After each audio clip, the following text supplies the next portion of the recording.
भगवान श्री राम ने देखा है, वर्षा ऋतु आती है, कोयल बोल रही है, मोर बोल रहे हैं। और मोर जब बारिश का महीना होता है, बादल जब काले काले आते हैं तो मोर नाचते हैं बड़े सुंदर, और पक्षी तरह तरह की बोली बोलते हैं बड़ा एकदम से। लेकिन जैसे ही बिजली कड़कती है, घन घमंड नव गर्जत घोरा, प्रियाहीन डरपत मन मोरा। हे लक्ष्मण, कैसे पक्षी बोल रहे हैं, कैसे मोर नाच रहा है, लेकिन जैसे ये बिजली कड़कती है, ये बादल जब गरजते हैं तो बिना सीता के मुझे डर लगता है, ये बिना सीता के मुझे ऐसा लगता है कि खाने को दौड़ रहे हैं, बड़ा भय लगता है। प्रियाहीन यानी बिना पत्नी के, डरपत मन मोरा, मेरा मन व्याकुल होने लगता है, मेरा मन भयभीत होने लगता है, कांपने लगता है। दमक दामन दमक रहे न घन माही, खल के प्रीत जथा धर नहीं। और बिजली ऐसे चमकती है आकाश में, बादलों में जैसे चमकती है और छुप जाती है तुरंत। ऐसे नहीं चमकती, ज्यादा देर तक दिखाई देती रहे। जैसे दुष्ट की प्रीत होती है ना, दुष्ट की प्रीत होती है दुष्ट आदमी की, कि थोड़े दिन तो ऐसा लगेगा, आपको इतना खुश कर देगा कि जाने कितना चाहता है, और थोड़े दिन बाद बस पता नहीं चला। जैसे दुष्ट की प्रीत होती है, ऐसे बिजली चमकती है और छुप जाती है। और बरसहि जलद भूमि नियराए, बरसहि जलद भूमि नियराए।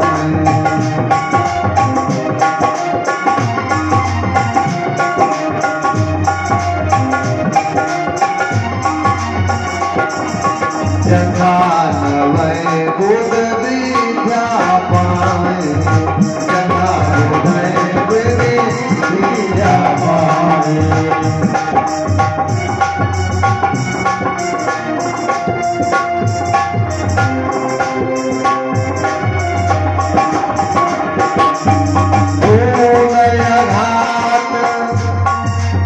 भूल आघात सह गिरि कैसे, खल के वचन संत सहज से।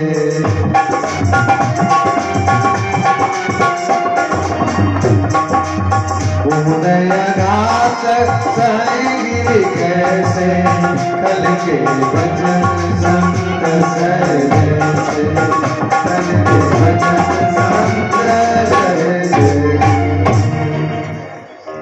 अरे लक्ष्मण, पृथ्वी पर बादल बरसते हैं, बिल्कुल नीचे पृथ्वी के पास आकर के, और बरसते हैं जैसे मानो कोई अच्छा व्यक्ति होता है गुणवान, तो वो उसके अंदर विनय होती है, सील, वो झुकाव होता है उसके अंदर। ऐसे ही बादल जब पानी जब उनके अंदर होता है तो बादल बिल्कुल पृथ्वी के नजदीक आ जाते हैं। जैसे वृक्ष फल आ जाते हैं तो वो वृक्ष झुक जाता है, ऐसे ही बादलों में पानी है तो वो झुक गया है। मानो सज्जन व्यक्ति के अंदर सद्गुण होते हैं तो वो एकदम हर समय मीठी पानी में ही बात करता रहता है, झुका रहता है।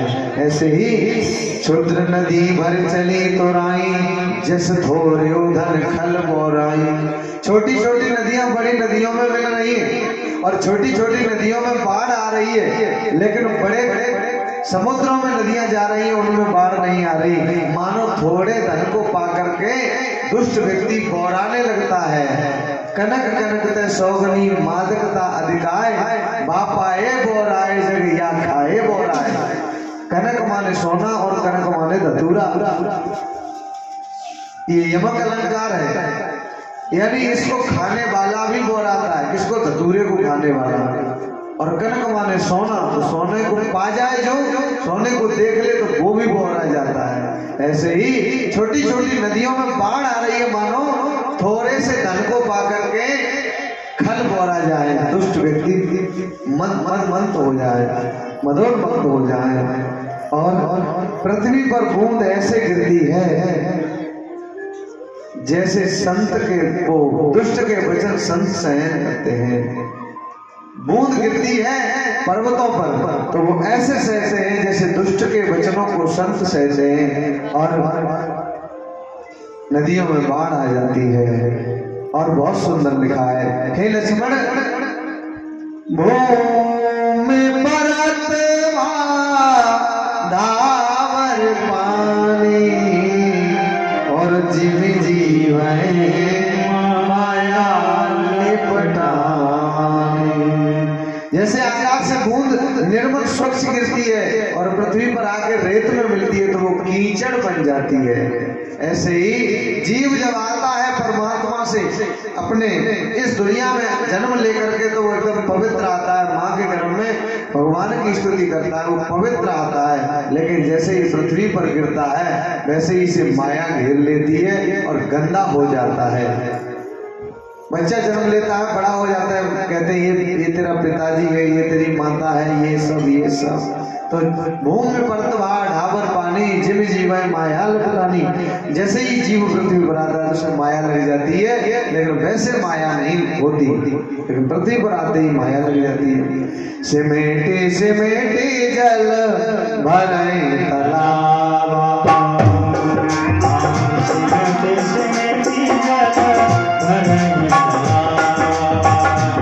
सदगुण सजन बनिया, सदगुण सजन बनिया। तालाबों में जल बरसात का ऐसे सिमट सिमट के भर रहा है, गिर रहा है, जैसे सज्जन व्यक्ति के पास गुड़ अच्छी अच्छाइयां चल चल के आती हैं अपने आप। सज्जन व्यक्ति होता है ना तो उसमें अच्छाइयां अपने आप दौड़ी चली आती हैं। ऐसे ही जल तालाबों में गिर रहा है बरसात का, ऊंची जगह से नीचे में जल अपने आप आ रहा है। और सरसा जल जल नित मौजाई हो अचल जीव हर पाई आज। जैसे जीव श्री हरि को पाकर के आवागमन से मुक्त हो जाता है, वैसे ही ये जो बूंद है वो नदी में जाती, तालाब में जाती है, तालाब की नदी में, और नदी सागर में मिल जाती है। ऐसे ही जीव ईश्वर को प्राप्त हो जाता है। हे लक्ष्मण, ये वर्षा ऋतु का वर्णन जो है भगवान लक्ष्मण जी के सामने करते हैं। और इस प्रकार चतुर्मास व्यतीत हो जाता है। चतुर्मास व्यतीत हो जाने के बाद भी सुग्रीव को याद नहीं रही और सुग्रीव भूल गए कि मुझे प्रभु का काम भी करना है। राम काज को बिसरा दिया। अब तो श्री राम ने कहा, भैया लक्ष्मण, सुग्रीव को याद नहीं रही, बहुत दिन हो गए, सुग्रीव ने तो कोई खबर नहीं ली, चतुर्मास बीत गया, फिर भी। लक्ष्मण जी बोले, और कर लो भरोसा उसका भगोड़े का। आप ही ने उसका भरोसा किया था और मैंने तो मना किया था कि ये उसका अब क्यों आएगा, वो उसका काम बन गया, अब रह गया आपका काम, तो बने तो बन जाए, न बने तो कोई बात नहीं। करना ही नहीं, सुग्रीव ऐसा नहीं है, उसको समझाना पड़ेगा। और देखो सुग्रीव को मैं छोड़ूंगा नहीं। अब मुझे क्रोध आ रहा है सुग्रीव के ऊपर और मैं सुग्रीव को मार डालूंगा। अब मुझे गुस्सा आ रही है लक्ष्मण बहुत ज्यादा। लक्ष्मण जी बोले, सही बताओ प्रभु, गुस्सा आ रही है, किधर से आ रही है, दिखाना। आपको गुस्सा आती है? हाँ बहुत गुस्सा। कितनी गुस्सा? बहुत गुस्सा। सुग्रीव को मारूंगा, छोड़ूंगा नहीं, जिंदा नहीं छोड़ूंगा। जो बाण मैंने बाली को मारा आज भी मेरे तुड़ीक में है और मैं उसको मार दूंगा। गुस्सा में से इसके विशेषज्ञ तो हम हैं, गुस्सा करने वाले तो हम हैं। लक्ष्मण जी कह रहे हैं इसके मर्मज्ञ तो हम हैं, हमसे ही सीख लेते कि गुस्सा कैसे की जाती है। कहा, ये बताओ प्रभु, आपको गुस्सा आ रही है तो सुग्रीव को मारोगे? का बिल्कुल मार दूंगा। कब मारोगे? कल मारूंगा। अब इसे गुस्सा कहोगे? अरे गुस्सा वाला व्यक्ति तो क्या कहता है, बहुत गुस्सा है, अगर वो मिल जाए तो आज ही मारूंगा, अभी छोड़ूंगा, अभी उसे जाकर उसे पहले उसी को दे दूंगा। और प्रभु क्या कह रहे हैं, हाँ बहुत गुस्सा है पर कल मारूंगा उसे। तो गुस्सा का काम आए तो कल पर छोड़ दो, गुस्सा कल पर छोड़ दो तो जो अनहोनी होने जा रही होगी वो होगी नहीं। कहा, प्रभु आज्ञा दो। तो आप तो ऊपर से कह रहे अभी जाके सुग्रीव दौड़ाने चला है तो मेरा नाम लक्ष्मण नहीं, आज्ञा तो हो जाए आपकी। अरे आप मुझे आज्ञा दे दो, फिर देखो कैसे दौड़ता हुआ आता है। भगवान बोले, जाओ जाके समझा देना, और इतना भी मत समझाना वो भागने में होशियार है, भगोड़ा है, और इतना मत डरपा देना जो भाग जाए राज्य छोड़ करके ही, जो लौट के ना है दोबारा। इसलिए थोड़ा समझा देना उसको। लक्ष्मण क्रोधवंत प्रभु जाना, धनुष चढ़ाए गहे करवाना। और लक्ष्मण जी ने कहा ठीक है, मैं अब सुग्रीव के पास जाता हूँ। निकट जाए चरणन सरुनावा, चारे हुए थे कई समझावा। आए सुग्रीव जी चले हैं, और सुग्रीव जी ने आवाज लगाई है राज दरवाजे पर जाकर के, ऐ सुग्रीव, सुग्रीव कहाँ हो सुग्रीव। वैसे ही सेवक निकल करके आए कि जाओ सुग्रीव को बुला दो। और जैसे ही हनुमान जी ने देखा कि सुग्रीव को लक्ष्मण जी आ गए, हनुमान जी ने कहा अब बड़ी गड़बड़ हो गई। अब सुग्रीव डर के मारे आ नहीं रहे। अब किसको भेजा? महारानी तारा को, जो बाली की पत्नी है। क्योंकि देखिए रघुवंशियों की ये आदत है, रघुवंशी इतने शीलवान होते हैं कि वो स्त्री पर हाथ नहीं उठाते हैं, और स्त्री के आगे आते ही उनकी गुस्सा शांत हो जाती है, क्रोध ठंडा पड़ जाता है। इसलिए महारानी तारा को भेजा कि आप समझाओ लक्ष्मण जी को। और महारानी तारा ने जाकर के कहा, कहिए भैया लक्ष्मण जी क्या बात है। कहा मुझे सुग्रीव से मिलना है, वो राम काज को उसने बिसरा दिया है, उसे कहो जाकर के लक्ष्मण जी आए हैं मिलने के लिए। अब तो सुग्रीव की नींद उड़ गई, और कहाँ मस्त सो रहा था, उसमें मस्त हो गया था राजकाज में, लेकिन अब सुग्रीव की नींद उड़ गई। देखिए बिस्तर में एक छोटा सा सर्प का बच्चा आ जाए तब भी तो एक बार दिख जाए बस, और दिख करके चला जाए फिर नींद नहीं आती।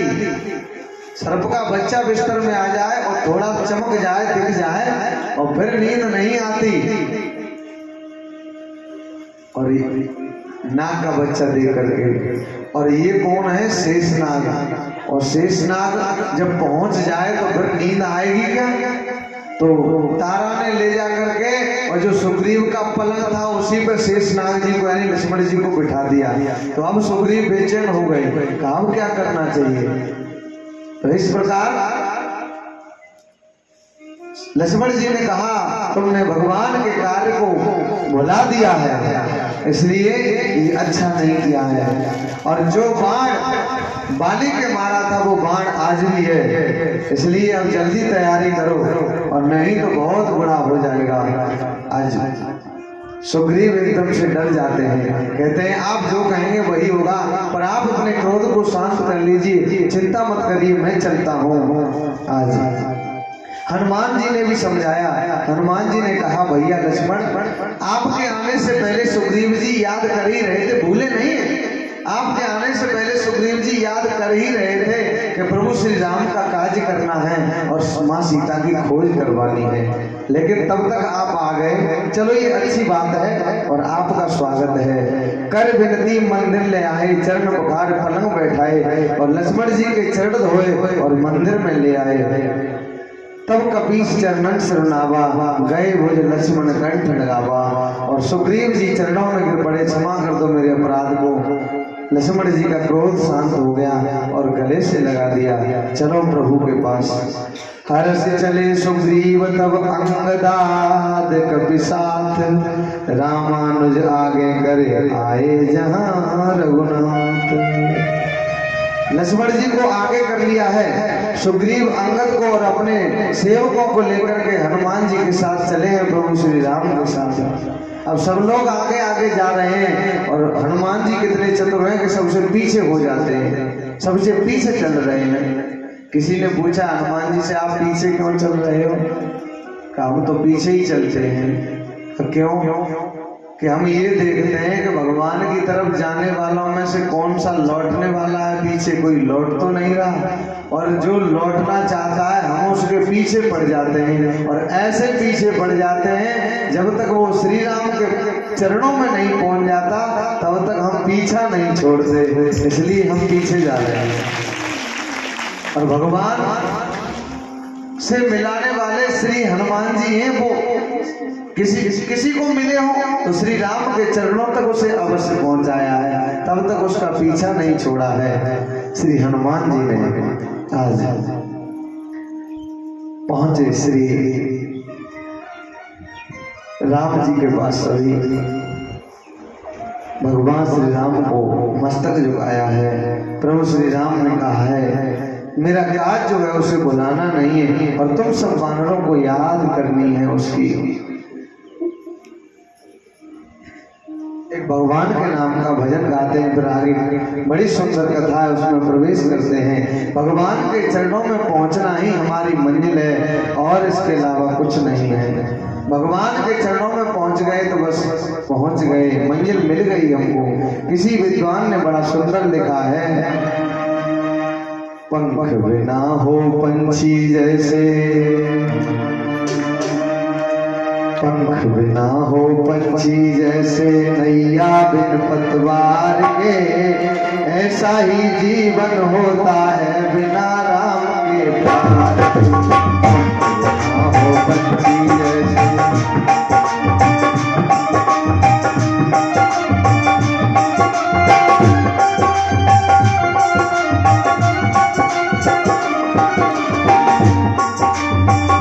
सभी ताली बजाते हुए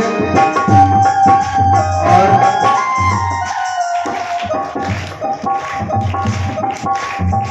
स्वामी राम प्रताप जी आप यहाँ आ जाओ, क्योंकि इतने दिन में तो आप आए हो और वहाँ बैठ गए। हम तो दर्शन के लिए तरस रहे थे।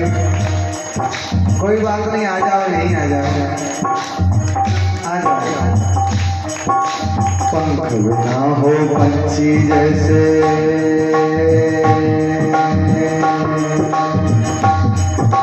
पंख बिना हो पंछी जैसे, नैया बिन पतवार के, ऐसा ही जीवन होता है बिना राम के प्यार के। ऐसा ही जीवन बिना राम के प्यार के, ओ ऐसा ही जीवन होता है बिना राम पतवार के।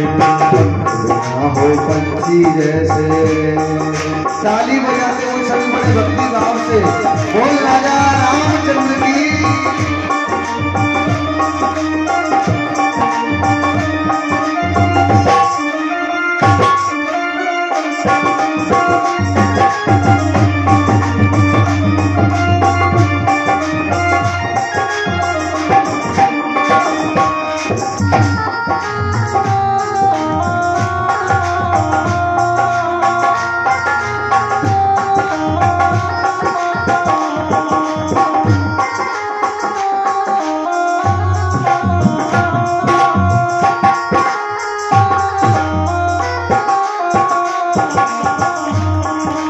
सुख की सबको है तलाश पर राह भटक जाते हैं, राह भटक जाते हैं। सुख की सबको है तलाश पर राह भटक जाते हैं, राह भटक जाते हैं। दुनिया का ये नशा है ऐसा पाँव बहक जाते हैं, पाँव बहक जाते हैं, पाँव बहक जाते हैं।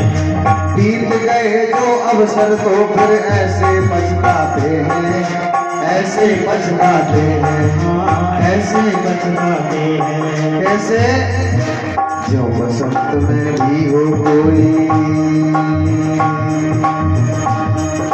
जो बसंत में भी हो कोई, बगिया बिना बहार के, ऐसा ही जीवन होता है बिना राम के प्यार के। ऐसा ही जीवन होता है बिना राम के प्यार के।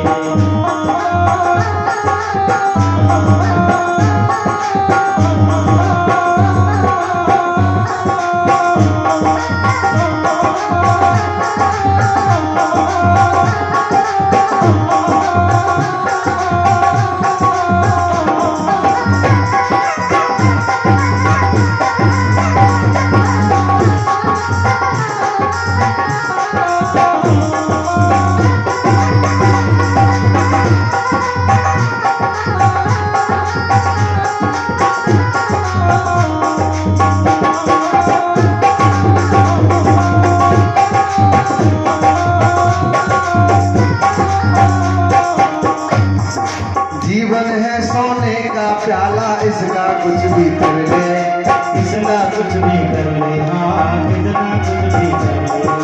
देखिए जीवन सोने का प्याला है, ये अनमोल है जीवन, और इसका चाहो कुछ भी कर लो, चाहे तो तुम इससे अच्छाइयाँ कमा लो, चाहे बुराइयाँ कमा लो, चाहे इसमें जहर भर लो, चाहे अमृत भर लो।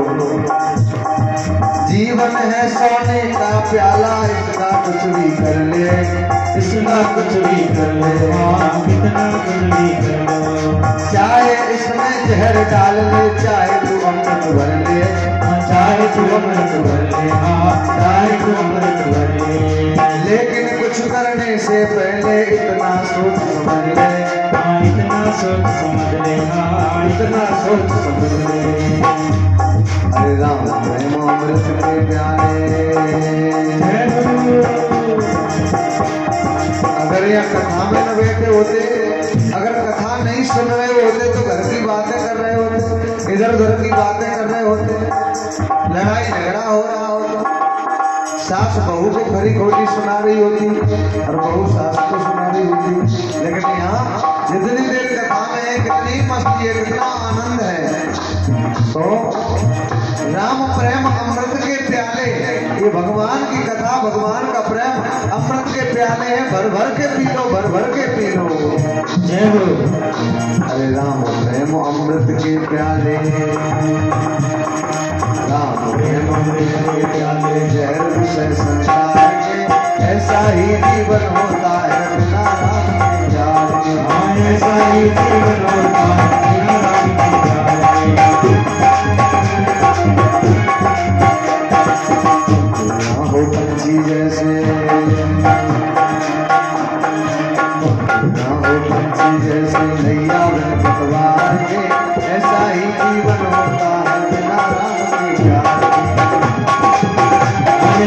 ऐसा ही होता है जीवन बिना राम के, ऐसा ही जीवन होता है बिना राम के, ऐसा ही जीवन होता है बिना राम के प्यार के, ऐसा ही जीवन होता है बिना राम के प्यार के, बिना राम के प्यार के, बिना राम के प्यार के।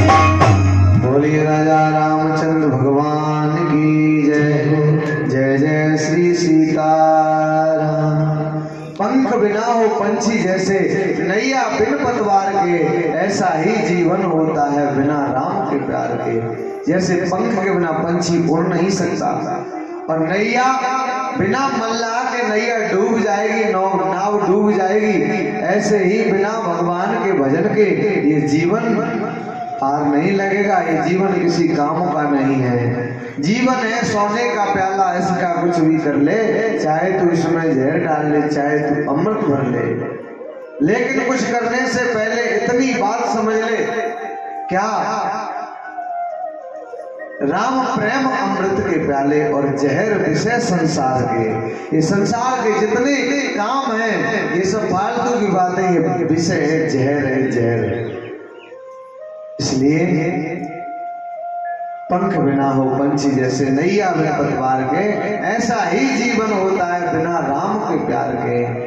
अब सभी जो बानर हैं सुग्रीव जी के, वो श्री राम जी के पास पहुंच जाते हैं। श्री राम जी के पास चरणों में मस्तक झुकाया, श्री राम सबसे मिलते हैं, सबको हृदय से लगाया श्री राम ने, और श्री राम ने सबको हृदय से लगा करके कहा, भाइयों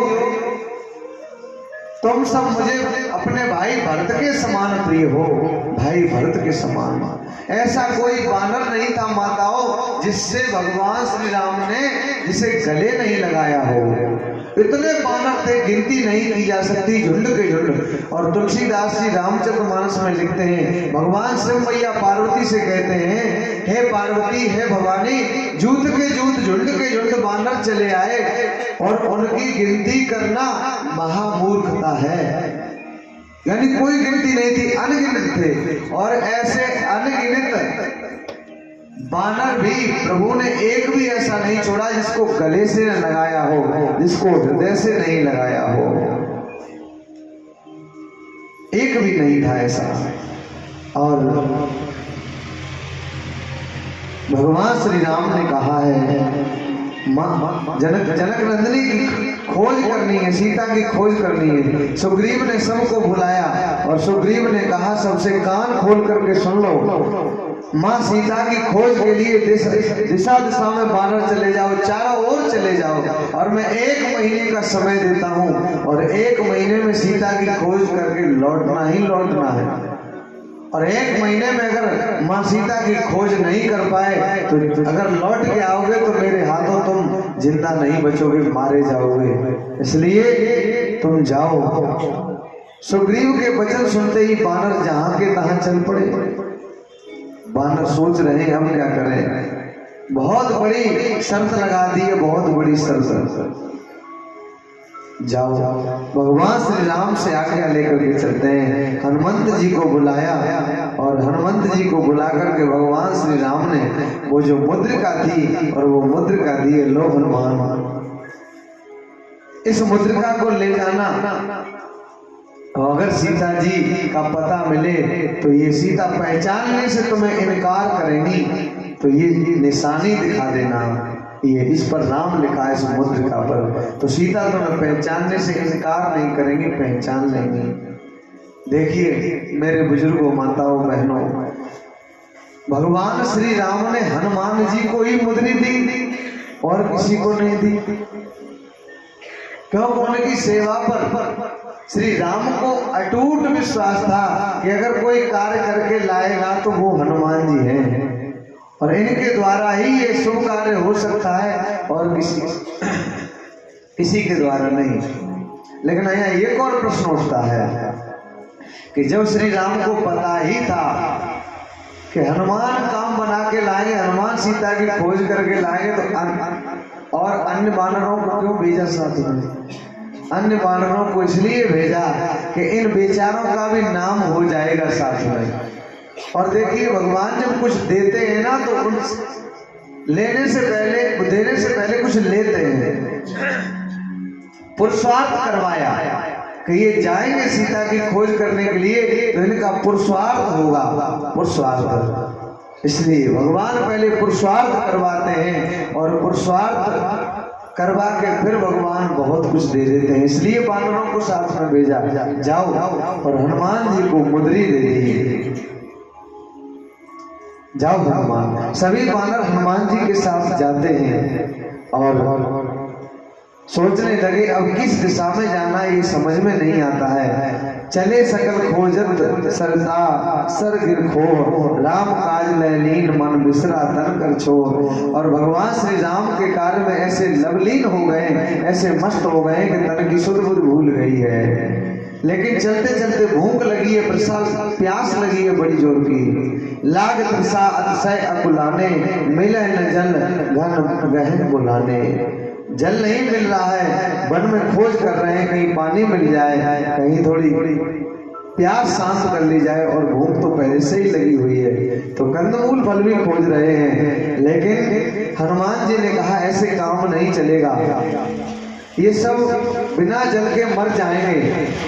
अब उन्होंने क्या किया है कि एक गुफा दिखाई दी है, वो स्वयं प्रभा की गुफा थी, स्वयं प्रभा की, और वो स्वयं प्रभा की गुफा में प्रवेश कर जाते हैं। लेकिन वो स्वयं प्रभा हंसने लगती है, तो आए तो बहुत से वानर आ गए, और अंदर जाकर के उन वानरों ने देखा है स्वयं प्रभा की गुफा में बगीचा है, तालाब है जिसमें बहुत से कमल खिले हुए हैं, वहीं सुंदर मंदिर है जिसमें एक तपोमूर्ति स्त्री बैठी है, उसका नाम है स्वयं प्रभा। स्वयं प्रभा ने जाना है कि ये भगवान श्री राम का काम करने जा रहे हैं, कार्य करने के लिए जा रहे हैं, ये वानर सीता की खोज करने जा रहे हैं, तो खाने के लिए उनकी व्यवस्था की स्वयं प्रभा ने, उन्हें जलपान कराया और तब कहा माता हम सीता की खोज करना चाहते हैं, आप हमें कोई ऐसा उपाय बताओ हम जिससे से सही दिशा में जाएं, हमें पता नहीं है कि हम जाएं तो किस दिशा में जाएं। स्वयं प्रभा ने कहा आप सब लोग ध्यान करो बैठ करके। देखिए ध्यान की बात आ जाती है, ध्यान करो बैठ करके, और सभी वानर ध्यान करने लगते हैं। ऐसे ही जिसने अपने पूर्ण सदगुरु के द्वारा उस ज्ञान को, उस गुप्त रहस्य को पाया है, तो वो अपने अंदर ही ध्यान के द्वारा सब कुछ देख सकता है और उस ध्यान में पता चल जाता है कि कहाँ जाना है, किस दिशा में जाना है। तो ध्यान किया है सभी पांडवों ने उस गुफा के अंदर, और ध्यान करते में ही उन्हें लगा है कि हमें इस दिशा में जाना है, और ध्यान करते ही करते स्वयं प्रभा ने उन्हें समुद्र के किनारे ले जा करके पहुंचा दिया है। बोलिए राजा रामचंद्र भगवान की।